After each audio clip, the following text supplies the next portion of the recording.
We're now going to talk about the last section in this trig unit, and it's about reciprocal trig ratios, which are very similar to primary trig ratios, so similar to that sine, cos, and tan that we've been using. But now we're going to take a look at the reciprocal trig ratios, and I want you to think for just a minute what that word reciprocal means. So of course, we know reciprocal means that it's the flip. It's where your numerator becomes your denominator and your denominator becomes your numerator. So with fractions, we always talked about reciprocal as being the flip. And so this is actually going to be very similar to that. Okay, so we're going to take a look at the reciprocal trig ratios.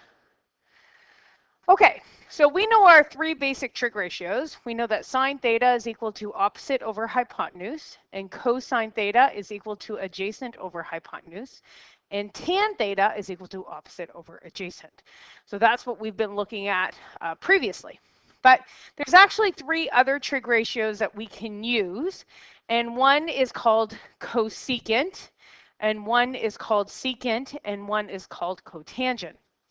And the reason why I've set it up this way is because they're actually the reciprocal of the trig function that's just above them. So cosecant, which we abbreviate as CSC of theta, is actually equal to 1 over sine theta, which means that my denominator, which was my hypotenuse for sine, now becomes my numerator, and my numerator, which was opposite for sine, now becomes my denominator. And so cosecant theta is equal to hypotenuse over opposite. Secant theta, which we can abbreviate with SEC, secant theta, is equal to 1 over cos theta, which means, again, my hypotenuse, which was in my denominator for cos theta, now becomes my numerator. And my numerator, which was adjacent, now becomes my denominator. So secant theta is equal to hypotenuse over adjacent.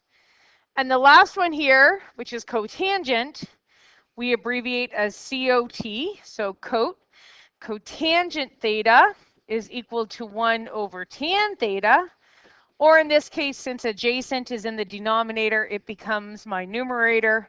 And opposite, which was in my numerator, now becomes my denominator. So cotangent theta is equal to adjacent over opposite.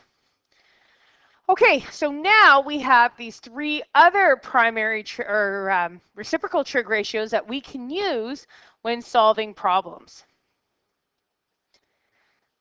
For example, in triangle DEF, if cosecant D is equal to 9 over 5, then determine cotangent D. So I guess I should have been more specific here in my example. In right triangle DEF, if cosecant D is 9 over 5, then determine cot D. So remember, our primary trig ratios and our reciprocal trig ratios can only be used with right triangles. So we're going to have our right triangle here. And I'm going to label this D, E, and F. And it tells me that cosecant D is equal to 9 over 5. Now remember, cosecant is the same as 1 over sine. And it is hypotenuse over opposite, which means that I'm looking to put a hypotenuse of 9 and an opposite side of 5. So opposite of D, because we're talking about angle D down here, so that's going to be a 5 up there. And now we're asked to determine cotangent D. So cotangent D, remember, is 1 over tan. And tan was opposite over adjacent. In this case, then, it's going to be adjacent over opposite. So I don't have my adjacent side to D. I am missing that. I'm going to have to figure that out. Well, we have a right triangle, and we know two sides. One of them is a hypotenuse, so that means I can use my Pythagorean theorem in order to help me figure out that missing side. So I'm missing this side here, F. So F squared plus 5 squared equals 9 squared. F squared plus 25 equals 81. F squared is equal to 81 minus 25. F squared is equal to 56, I want to say. Hopefully my math is right on that. And so F is going to be equal to the square root of 56, because I would take the square root of each side. And so coat D is my adjacent side, which we said is the square root of 56, over my opposite side, which is 5. And we would leave it just like that. Okay. Now if we continue on, we can talk about trying to find angles in between 0 and 360, just like before. So this time it's telling me it has a cosecant of 2. So that means cosecant theta, because that's what we're looking for is theta. We don't know what it is equal to 2. And since I don't have a denominator to that, I'm going to put it over 1. Now cosecant lines up with sine theta, and sine theta was opposite over hypotenuse, which means this is going to be hypotenuse over opposite. Now, whenever you're looking for your two angles, of course, we want to go back to our special triangles. We have 2 of them. So this is 45 degrees. So 1 root 2. And then this one is 30 degrees and 60 degrees, and root 3, 1, 2. Okay. And so looking at this, I want to make the decision of which one has a hypotenuse of 2. And I can see that my hypotenuse of 2 is going to be over here with my 30, 60, 90 triangle. And it has an opposite side of 1. And so the angle that we must be looking at must be the 30 degrees. So theta must be 30 degrees. But remember, this is positive, and if we go back to our cast rule, we need to figure out where our other angle is going to lie. So since cosecant lines up with sine theta, then it's also going to be positive in the same quadrant that sine theta is positive. And in this case, sine, of course, is positive in quadrant 2. And to find an angle in quadrant 2, we go 180 minus theta. And so 180 minus 30, which means my other angle must be at 50 degrees. Okay, so take a look at that. That is the same thing as what we were doing before. Okay, instead, I mean, we're using the reciprocal trig function, but it was still sine, right? And we had to use our cast rule to figure out where else sine was positive. And then we saw that was in quadrant 2, so we go 180 minus. And from there, we could figure out our other angle. Okay, let's take a look at the next slide here. We want to determine the exact expressions for the 6 trig ratios of 150 degrees. So I would recommend with this is starting off by drawing that 150 degrees and then taking a look at the related acute angle.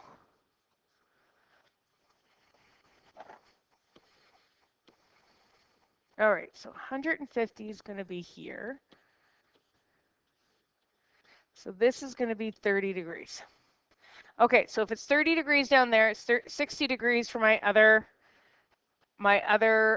angle, and then root 3. But notice how it's on the negative side of my x-axis. So I'm going to put that as a negative root 3, and then this is positive 2, and this is positive 1. So this will help us when it comes to doing all 6 of our primary trig ratios. Okay, so let's start. Sine theta, well, in this case, actually, we can put sine of 150, whoops, degrees equals. So that's going to be our opposite side. So go to your 30 degrees, go to your opposite side, which is 1, and my hypotenuse, which is 2. And then cos of 150, I'm going to go to my adjacent side, which is a negative root 3, and then my hypotenuse, which is a 2. And tan of 150 degrees is going to be my opposite over my adjacent, so 1 over negative root 3. Okay, so there's our 3 primary trig ratios. Now let's do our reciprocal trig ratios. Now reciprocal trig ratios, remember, are just the flip of them. So cosecant of 150. If sine of 150 was 1 over 2, cosecant of 150 must be then 2 over 1, or just 2. Secant of 150, if cos 150 is negative root 3 over 2, then secant of 150 must be negative 2 over root 3. Don't get hung up on where the negative sign is. It can be in the denominator, it can be in the numerator, or it can be directly beside it. As long as just one of your terms are negative, you're fine. And then cotangent of 150 is going to be negative root 3 over 1. I always just like to put the negative sign usually in the numerator. I see I didn't do it for tan, but I like to kind of always put them in the numerator, so maybe that's worthwhile for you too. Okay, so there we go. We have all 6 of our trig ratios for 150 degrees. Let's keep going. All right, exact values. So exact values always mean that you should go back to your special triangles. I always like to draw them out. I feel like every time I draw them out, it just happens to cement it a little bit more in my head. Okay, so cosecant of 30 degrees, you would start off by drawing 30 degrees. So 30 degrees, which is in here, so 30 degrees. And then cosecant, of course, is related to sine. So we're going to be looking for, this is root 3, and this is 1, and this is 2, and they're all positive because they're in that first quadrant. We're going to be looking for hypotenuse over opposite, and my hypotenuse is 2, and my opposite of 30 degrees is 1. So that just equals out to 2. And then secant of 240, so 240 degrees would be down here into my third quadrant. So this whole thing is 240, which would make this angle in here 60 and this one 30. So this is negative root 3, this is 2, and this is negative 1. All right, now secant is related to cos, which means I'm going to have adjacent over hypotenuse. Nope, that was what cos was. I'm going to have hypotenuse over adjacent. Okay, my hypotenuse is 2, and my adjacent side to 60 is going to be negative 1. So that just ends up as negative 2. And then my last one is going to be 315 degrees. So 315 is going to end up down here. This is 315, which means my related acute angle is going to be 45. And 45 is 1, but it's negative because it's down on the y-axis. And then root 2. All right, so cotan is the reciprocal trig function to tan. Tan was opposite over adjacent, so this is going to be adjacent over opposite. And so my adjacent side is a positive 1, whereas my opposite side is a negative 1. And that just equals out then to negative 1.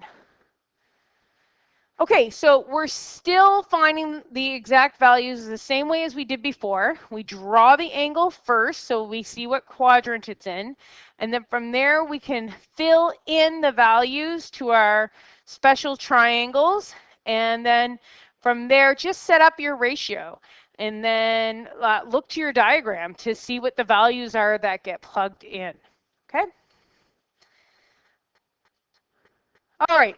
Now, if you ever get angles that are not 30 degrees, 60 degrees, 45 degrees, even those ones in other quadrants, which you should be coming accustomed to, like 150 and 240 and so on and so forth, then what you want to do is take a look at using your calculator. So remember, your calculator needs to be in degree mode in order for this to work. And you'll notice as you look at your calculator, you do not have cosecant and cos and tan and all that. But we know that cosecant is really 1 over sine. So this is the same thing as 1 over sine of 70 degrees. So in your calculator, you can go 1 divided by sine 70 and hit equals, and your answer ends up as 1.046. And you can just leave it that way. Same thing with secant. Secant of 126 is really 1 over cos of 126. So 1 divided by cos 126. And it's a negative 1.701. As it should be, I recognize that it should be negative because this is a cosine that's going to be in the second quadrant, right? And the only thing that's positive in that second quadrant is sine. And then the last one is cotangent. So that's the same thing as 1 over tan of 21 degrees. So 1 divided by tan 21 equals, and I get 2.605. Okay, so if you're ever asked to find an approximate value, notice it is approximate because I had to round. You can use your calculator and just realize that if you have your reciprocal trig functions, first write it out as your primary trig function as 1 over that function, and then use your calculator to solve.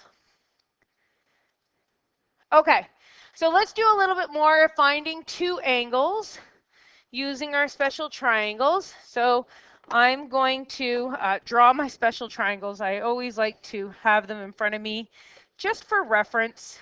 1, 1, root 2, and then 30, 60, root 3, 2, 1. I always like to also have cast in front of me, and I always like to have my little formulas that let me find out that second angle that I'm looking for. Okay, so cosecant theta is equal to the square root of 2. So remember, cosecant is the reciprocal trig value to sine. Sine is opposite over hypotenuse, so this is really hypotenuse over opposite. So I can put that over 1. So I'm looking for a hypotenuse of root 2, and I can see I have a hypotenuse of root 2 in this first special triangle that I drew.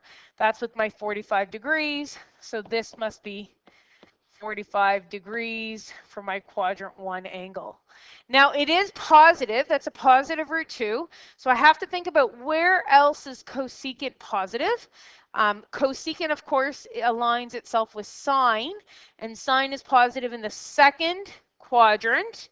In the second quadrant tells me I want to go 180 minus theta, minus my angle found, which is going to be 135 degrees. So the two angles that I'm looking for are 45 and, I'll just smooth this up here, and 135.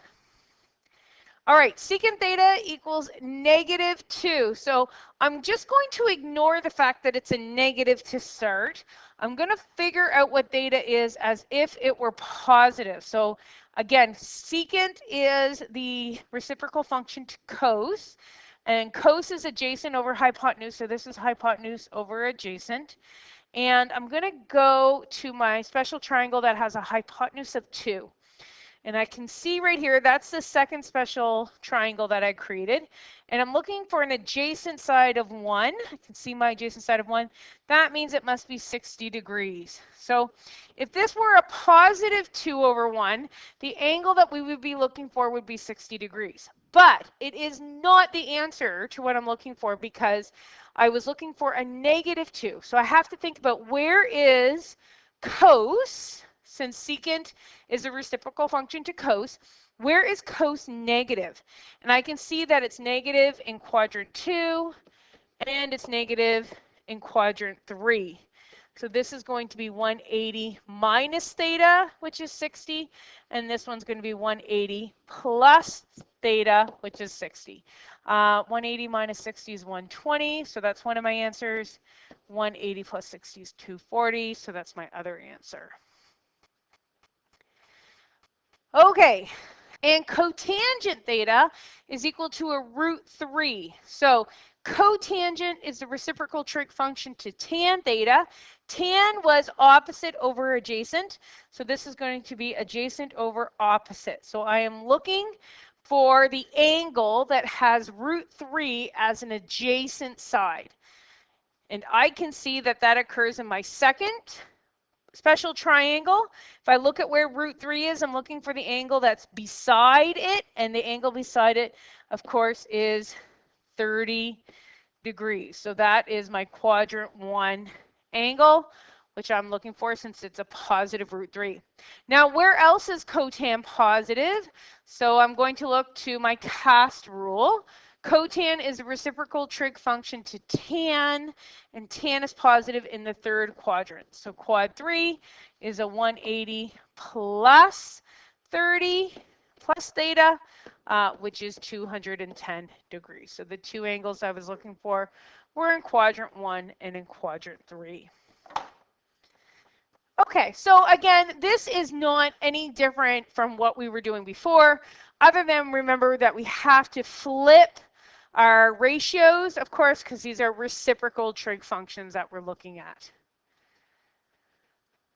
Now, if you're asked to find a value that is not one that we know before, like the 1, 1, root 2, or the root 3, 1, 2, then you can definitely use your calculator, and then, of course, use your cast rule to find your other values. So I'm just going to go cast here.